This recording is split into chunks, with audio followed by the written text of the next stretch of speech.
పొలిటికల్లో ఎప్పటికైనా మీరు పొలిటీషియన్ అవుతారు. పొలిటీషియన్గా నేను కాలేజ్ లెవెల్లో యూత్లో తిరిగినప్పుడు ఇంకా పొలిటీషియనే. మనమేదో తుత్తరగలం కదా, ఉంటుంది కదా జరగదు. రేవంత్ రెడ్డి గారు జట్టి కుసుమ్ కుమార్ KGF అని పెట్టారు కదా, అవును, క్లాస్మేట్. ముగ్గురం ఒకటే బెంచ్, అంటే మేమే ఎక్కువ కలిసి తిరిగేవాళ్ళం కాలేజ్. ముగ్గురం ఒకటే బెంచ్లో ఉండేవాళ్ళం. ఇంత నిక్కచ్చిగా ఉన్న వ్యక్తి మీరు, అట్లాంటిది మీ మైండ్లో రాజకీయాల ఆలోచన ఉంది, పొలిటికల్ ఆలోచన ఉంది, పొలిటికల్లో ఎప్పటికైనా మీరు పొలిటీషియన్ అవుతారు. అది ఆ వేణుస్వామి గారు చెప్పింది, అది అనేది ఆస్ట్రాలజర్ వేణు చెప్పింది నేను పొలిటీషియన్ అవుతానని. నేను ఎప్పుడు చెప్పలేదే. పొలిటికల్ ఆలోచన, పొలిటికల్ ఉన్నాయి మీలో, మనసులో. నేను పొలిటీషియన్గా నేను కాలేజ్ లెవెల్లో యూత్లో తిరిగినప్పుడు ఇంకా పొలిటీషియనే. నేను యూత్లో ఉన్నప్పుడు బాగానే వర్క్ చేసిన. నేను 92, 93లో మా father he said no politics, no bloody. అంటే మన ఫ్యామిలీలో ఎలా అంటే ఉద్యోగాలు, జాబ్ చేసుకోవాలి, చదువుకోవాలి, జాబ్లోకి వెళ్ళాలి, ఇదే కదా అనండి. మనమేదో తుత్తరగలం కదా, ఉంటుంది కదా జరగదు. సుల్తాన్ కా కీడ అంటాం.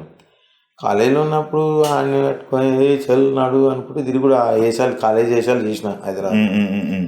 సో అట్లా తిరుగుతుంటే యూత్ కాంగ్రెస్లా, NSCలో అట్లా బాగా. అప్పుడు మాకు ప్రెసిడెంట్ ఉన్నాడు ఆయన, ఇప్పుడు మహేష్ కుమార్ గౌడ్ అని చెప్పి ఇప్పుడు ప్రెసిడెంట్ ఉన్నాడు. అవునా? ఓకే.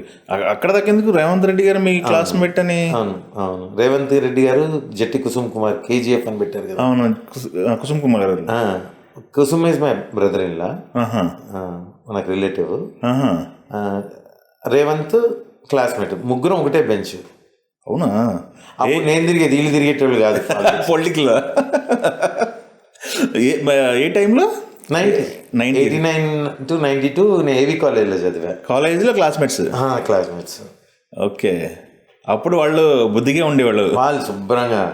మావాడేమో కుసుమేమో TT అనేవాడు పుస్తకాలు, రేవంత్ అన్నేమో ఆర్టిస్ట్. అవునా? Is an artist. Yeah. Okay. ఈ గోడ printing press and all. Okay.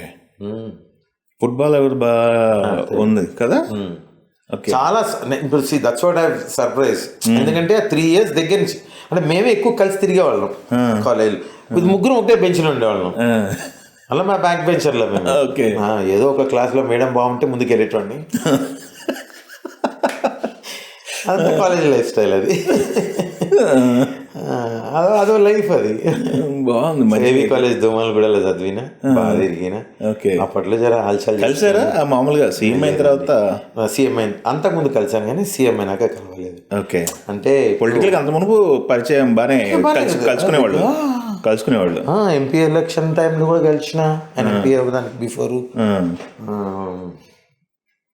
నా ఫ్రెండ్స్ కొడంగల్ ఎలక్షన్ అప్పుడు, MLA ఎలక్షన్ అప్పుడు కూడా రేవంత్ ఫౌజాన్ పెట్టి, నా పార్ట్నర్ ఇంకొక ఫ్రెండ్ ఉండే సమీర్ అని, వాళ్ళంతా కలిసి చేసినాం. అదేం ప్రాబ్లం లేదు, వెళ్ళాలంటే వెళ్ళొచ్చు. కానీ ఇప్పుడు ఏంటంటే నేను ఎవరికి చెప్పాలి, అది ఎవరికైనా ప్రపంచానికి చెప్పాలా రేవంత్ ఈజ్ మై ఫ్రెండ్ అని చెప్పుకొని వెళ్ళాలి. దానివల్ల నాకే ఆబ్లిగేషన్స్ ఎక్కువ. మెల్లి మీకు ఫోన్ చేస్తారు. ఇప్పటికే తెలిసి ఇప్పుడు ఇప్పుడు ఇప్పుడు ఇట్లాంటిది ఇక్కడ జరిగింది ఇంటర్వ్యూలో ఎప్పుడో, ఏది ఆయన సీఎం కాకముందు. ఇట్లా అంటే అవును ఈరోజు ప్రెసిడెంట్ అంటే సీఎం అవుతాడు అని అన్న. సంవత్సరం తర్వాత ఎలక్షన్ రిజల్ట్లో ఆయన సీఎం అయ్యాడు. అది వైరల్. ఇప్పుడు నా ఇంటికి చుట్టూ ఫోన్లు వస్తాయి. అన్న ఒకసారి మాట్లాడదాం అన్న కలుద్దాం. ఏం సంబంధం? నాకేం వర్క్స్ లేవు అయ్యా, నాకేం పైరవీలు లేవు. వాస్తవంగా చిన్న బిజినెస్, నేను చేయాల్సిన ఫార్మాలిటీస్ ఫినిష్ చేసుకుని నేను తిరిగే వాళ్ళ దగ్గరికి వెళ్ళి నా ముఖం చూసినాకనే నాకు ఇంత అంతగా కింద పని చేసే వాళ్ళు ఇస్తారు. అంతేగా, నోన్ ఫేస్ ఇస్తారు. దాంతో నా పర్మిషన్లు కావాలన్నా ఏదైనా చేసుకోవాలన్నా మాట్లాడుకొని నాకు కింద చేసుకుంటా. నాకు పోయి రేవంత్ రెడ్డి నా క్లాస్మేట్ అని చెప్పి ఫైల్ పట్టుకొని తిరిగి పైరవేలు చేస్తా అని ఆడిని పిలిచి ఈయన పిలిచి పైసలు నూకి ఇవన్నీ మనకు అవసరమా? మనకున్న జీవితం మనకు చాలు.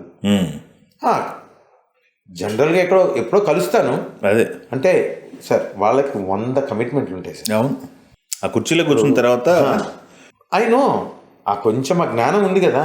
అవును, ఎందుకు ఏమున్నది, ఇప్పుడు నాకేం పోయి ఏం చేయాలి, కలిశాను బాగుంది, కలిసిన దగ్గర నుంచి నాకు కష్టాలు తప్పితే ఉండదు. ఎందుకంటే ఎవడో కూడా వచ్చి అన్న నాకు ఇట్లా ఉందన్న మీ ఫ్రెండ్ కదా, ఫోటో దిగారు కదా నాకు చెప్పండి అని నాకు నేను చెప్పుకుంటే పాపం అవుతుంది. సంబంధం ఉందా అన్న? అదే అదే ఓకే. మీకు మీకు పొలిటికల్ ఆలోచనలు లేవు అసలు? ఇప్పుడు మీ మైండ్లో ఏముంది?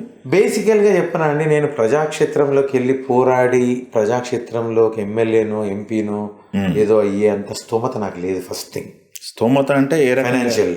ఫైనాన్షియల్. వినండి పూర్తిగా, ఎందుకంటే ఈ మిత్ని తీసేయాలి ఫస్ట్. ఇది జనాల్లో చాలా మందికి ఉన్నది. ఓకే. 2, నాకంటూ ఒక నియోజకవర్గం లేదు. ఎందుకు లేదు అంటే మా మూలాలు ఆంధ్రాకి, ఫ్యామిలీ మూలాలు. But we settled here in Hyderabad way back. మా తాతల టైంలోనే, తాతలకు ముందే ఎప్పుడో నిజామాబాద్లో సెటిల్ అయిన ఫ్యామిలీ. మా తాతలు ఉన్నారు, మా డాడీ కజిన్స్ అంతా ఉన్నారు. మేము ఇక్కడనే పుట్టడం పెరగడం అంతా మాకు ఇక్కడ. ఏ రోజు పొలిటికల్గా వెళ్ళాలని చెప్పి పొలిటికల్గా ఉండాలంటే ఏదో ఒక యాక్టివిటీ చేయాలి. నేను ఏ యాక్టివిటీలోనూ లేదు. ఫైనాన్షియల్ స్ట్రెంగ్త్ లేదు నాకు ఒక పొలిటీషియన్గా.